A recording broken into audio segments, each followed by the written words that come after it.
Greetings and welcome to my dear Scorpio friends out there. This is Ron from Tarot of the Twin Sun. Tarot of the Twin Sun is a functional division within the Order of the Twin Sun. Please take only what you will. Today we will be going through Scorpio season and beyond. A happy belated birthday to the Scorpios out there. And yeah, we're going through also an activation of your second house. This is when reality hits the fan. When the sun occults in the energy of Scorpio, and if you are a solar Scorpio, then essentially the path and the sequence of the zodiac ends on your birthday and it moves towards the second house, and it activates also the ninth. Okay, the difference being their 7 houses. And that could mean a number of things. A Venus activation for one thing, wherein the second and the 7th houses are accentuated, in which you will have relationships or potential reality trips when it comes to relationships. Now, these are of course secondary in nature. Scorpios usually have the intuition and the wherewithal to not really need readings at all. They have a very strong intuitive force and a capacity for the movement towards the intellect. And as you progress throughout your years, Scorpios tend to evolve one house over into the auspices of Sagittarius. When we approach Sagittarius, the intellect that comes from the decidedly strong opinion of Scorpio, it comes into a culmination moving towards reality, okay?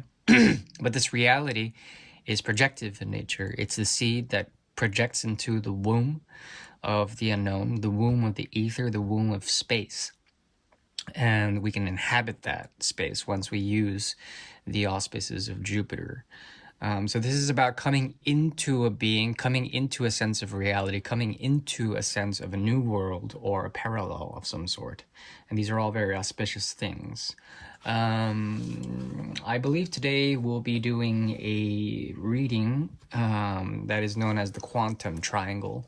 And the quantum triangle is a tool discovered by the Order of the Twin Sun to use 6 cards and to see particularities of ascension when it comes with dealing with the vector of 2. And yes, we are doing the quantum triangle today. This is for December 2023 for the energy of Scorpio. There's a keyword here. It has to do with root. Root and source. Root and source are 2 things that are going to be very fundamental.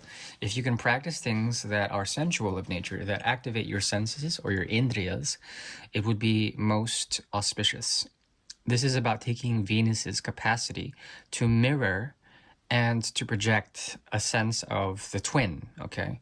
The twin is usually hidden, and it's a mirror. This is the ability to use the senses, all 5 plus 6 and beyond, in order to bring about a sense of becoming, okay? And this has to do with becoming one with the source, the core of the earth, and also mirroring that in a Venusian way to the analog, okay, the twin. And without getting too esoteric and too lost in all that research, let's call it, we're going to move into the reading. And the first part of the reading is essentially karmic, trying to see and understand the paths of karma for the month of December 2023 for the energy of Scorpio. We'll be using the bicycle deck for that part of the reading. And then we will go to the second part of the reading, and probably we'll be using the Alietta deck, which is about 130 years old, the one with the blue lapis lazuli and the transformative butterfly on top of it. 130 years old. It's a no boundaries deck. Are we using this deck? Yes, we are. Is there anything else we need? No. So the quantum triangle basically is a 6-card spread, and it allows you to track the source and track the future, track the past and the future to negotiate a present of some sort. This present moments allows Scorpio to ascend in some sort of ways, usually to spiritual fashion. It goes quite deep into the possibilities of the quantum field, wherein multivalence, multi-dimensionality takes credence, and there's an ability for you to jump timeline, the timeline, if you can use this, and translocate if you wanted to. Translocation merely is kinesis, and it's a psychic ability to remove and to revise timelines, kind of like if you're working with Adobe, or if you're working with Photoshop. Not really, more, yeah, kind of.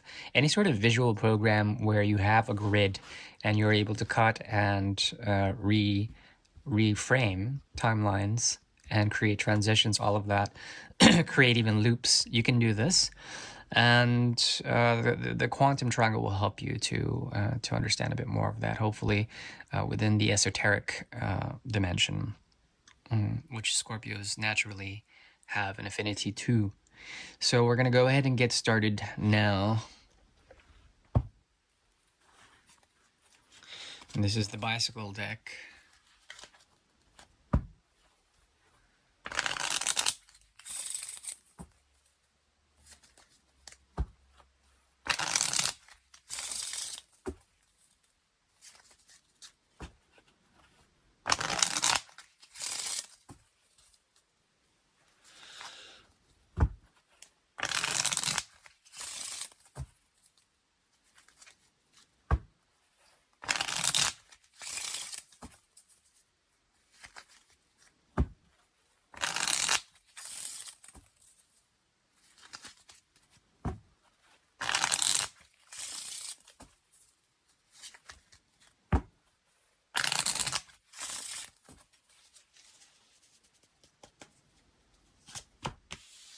Interesting.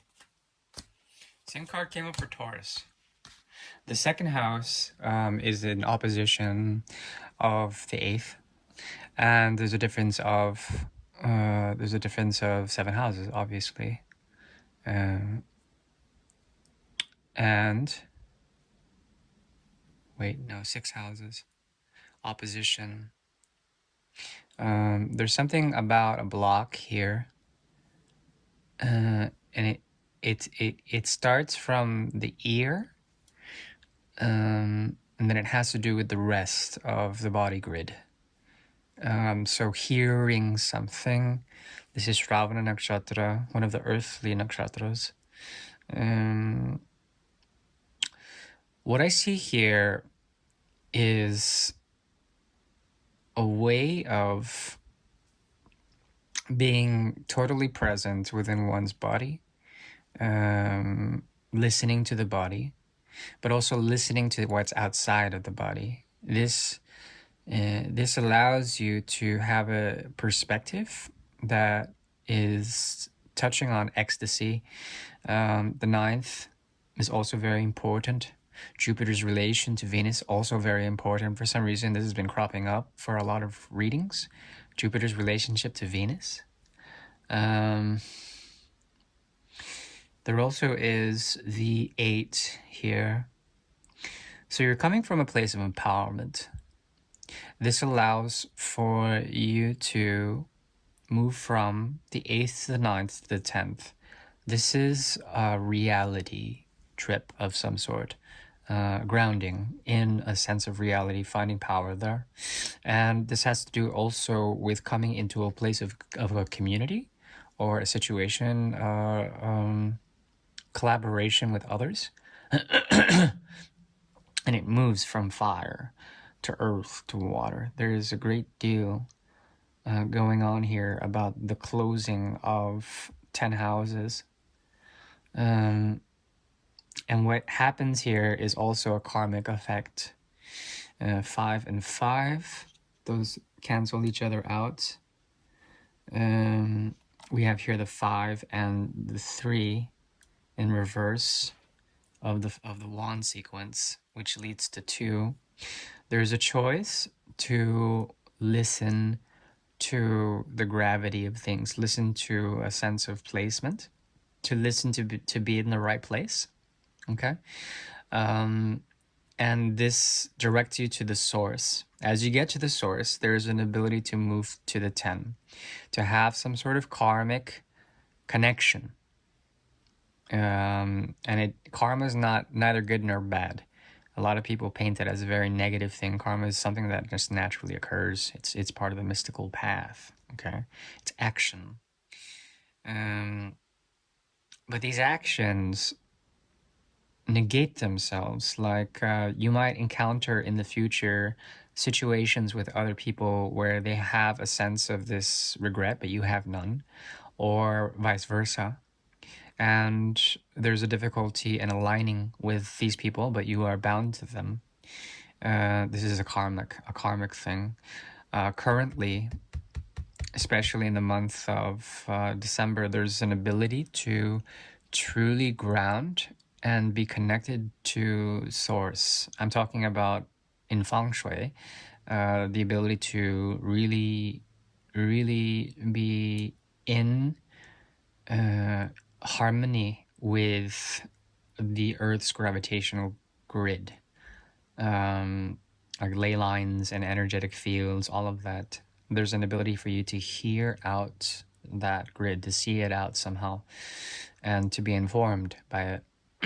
With an activation of your second house, there's a great deal of money, wealth, and health coming to you. These are all very auspicious, all very auspicious things. There also is Jupiter watching over you. Jupiter, Venus, and Neptune. The moon and Neptune. Some Pluto. Okay, what's the underscoring energy? Okay, so the idea here is to find out what the Earth really is by listening to its call, its calling. This will allow you to work with others and to disintegrate with others who carry too much. Especially when it comes to expectations. Here's the thing, and you should know this already.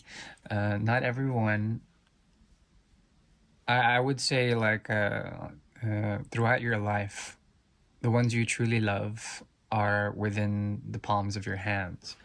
You can only count so many on the fingers of your hands. Even maybe just one hand truly love. Excuse me. And with that complexity, we're going to move on to the next part, which is the quantum triangle. Excuse me.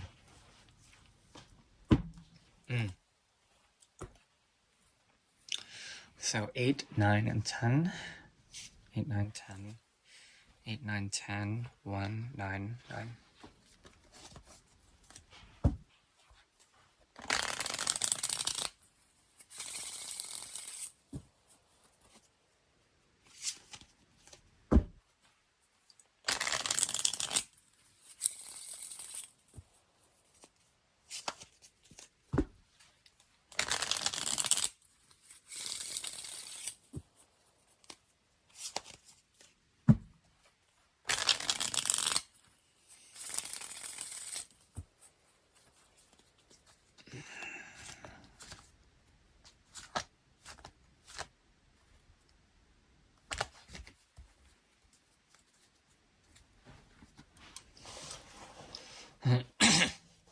Pardon.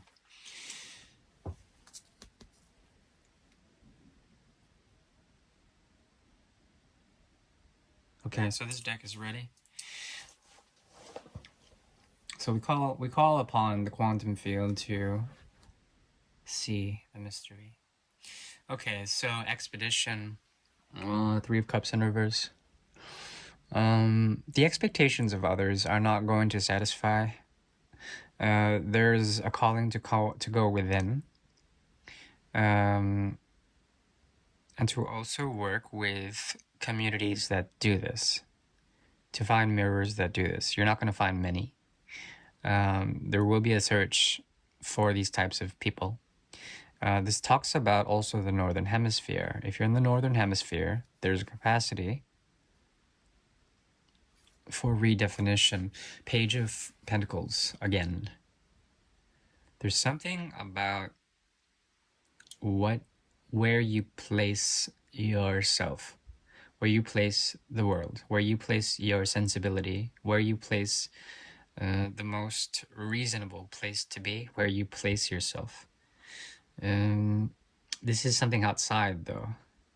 It's like you are learning about where to plant the seeds, where to sow the seeds. And for this month, it's going to be very important, especially when it comes to fertility, right? Anything that you can observe in terms of a sacrifice of first fruits, for example, would come to be very auspicious. It's like if you make a great deal of money, you take the finest crop of that money, the finest portion of that money, and it doesn't have to be a big portion, but you sacrifice it. You give it up to the gods. You give it up to time and space. And as you do this, it will be auspicious for you. There's a path of ascension here. It has to do with the magician and the Ten of Pentacles in reverse. 10 sequences are coming up again. 10 of Cups showed up earlier. Was in the reverse, but it was potentially in the reverse. There's something here about that sun creating the nine of Pentacles in reverse. So it's not that you are called to kneel. It's not that you are called to surrender. It's you are called to elevate in some sort of way. Even though the sun is occulted, even though the sun is in the 8th house or the sun is moving towards the 1st, there's something about your ability to get rid of something that doesn't work, especially when it comes to your commitments, and to align yourself between the sun and moon to a conjunction point, and to cut the right angles in half. There's an ability here to become kind of melted or fused in your approach, as opposed to nailed or glued together, or it's a practice of fusion. Okay. This has to do with the ability to use extreme heat with materiality, extreme heat with your time and space, with your resources, in order to fuse something. Okay, fuse whatever has been a gap when it comes to you working with others, to fuse something. And fusing is usually, it doesn't allow for paper thin material to cross through. The leaflet of a paper cannot go through. Not even oxygen can go through. When gross material is fused together in a process like vitrification, there's an element of great heat and great combustion to the point where things are baptized and fused to the element of fire. We have the sun, we have also Mars helping, and Vulcan helping in terms of this ascension.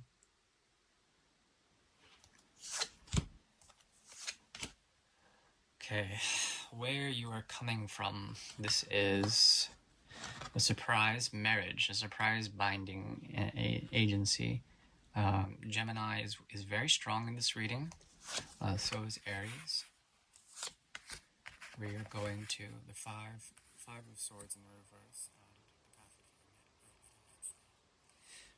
of traitor, surprise, mariage, loterie, and alietta.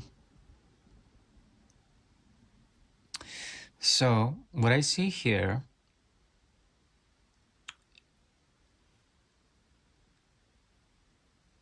is two hearts that are crossed, that are bound to something. The situation, it's kind of obscure, and there's something about this connection that requires a redefinition of the promises or the commitments made, the sacraments. And this requires fusion. There's a lot of energy here where Scorpios may be dealing with a significant other or a workplace situation, a contract of some sort, and it's a very intense one. But there's something about it now where your path of ascension requires instability, confusion, perhaps even the realm of Neptune, chaos and mystery, in order to get to the right place. There's something about what you're doing now that moves from Mercury to Mercury. It moves from the third house to the sixth. It's the difference of 3 houses. You have to look to your friends, and you have to look to a way of handling things with your hands and with your biceps, your shoulders. Okay, because the twins sit on the shoulders. And there's something about perfection. There's something about the idea of a perfect contract, a perfect sacrament, and how this is required. You have to encapsulate this fusive energy that you have now. Find a path of epimechia, of solitude, of the hermit, and move towards the five of swords in the reverse. Okay. Now, what is the 5 of swords in the reverse? It's a way of retracing something. It's a way of retracing a path that is not normal, that is obscured, that is also against society. There's a lot of rebellious energy in this month, and Mercury is going to push you into the realm of Earth. When this occurs, there's a need to be alone and to use selfishness, selfhood, as a merit, to be individual, to go on your own path, and to retrace your steps of where you've been, to bring light to this fusion, and to touch into source, okay? To go in deeply into what makes gravity worthwhile, what you can truly bow down to. Ask these questions. You can ask these questions, or that question in particular. Now, when it comes to advice, you are a master of your resources and your time. There's something about the cycle that you contain, the cycle that you hold, that enriches your life. There's a sense that you have total control and power over this cycle. Okay, it's a calling, but you won't show it directly to anyone.